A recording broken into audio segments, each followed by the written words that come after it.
òwe ABD ní èdè Itcha.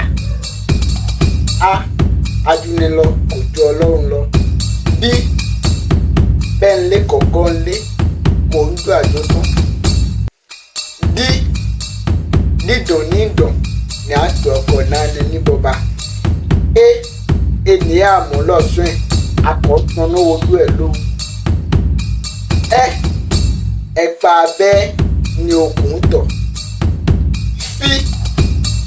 Fífín kàn tó ń lé òfin. Gbé gba níná gba ní omi gba ní kọ̀lọ̀kọ̀lọ̀ gba ní adẹ́. Itọ́ kò pa wà dànù tọ́nà ni à ń tò funfun. Jí jàǹpàtà kan wà ńlẹ̀ káfùsàwé ntàn. Kí kọ̀ lápá kọ̀ lẹ́sẹ̀ ó ní tòun bọ̀ lọ́wọ́ ọ̀dáyé gbangba. Pí kò póye kò bí ìrókò ẹ̀ ń yakata ni.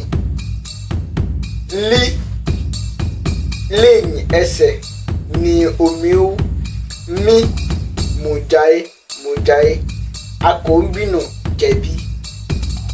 Ní nánu onífèé ni fèé ń dùn. Odúkúkú kàn ń pẹyẹ òkè.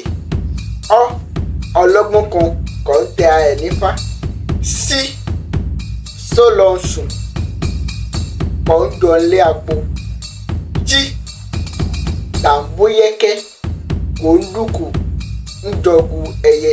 Yí yànpèpè ayé kàn ń yànnẹ kó mí kọ́yá.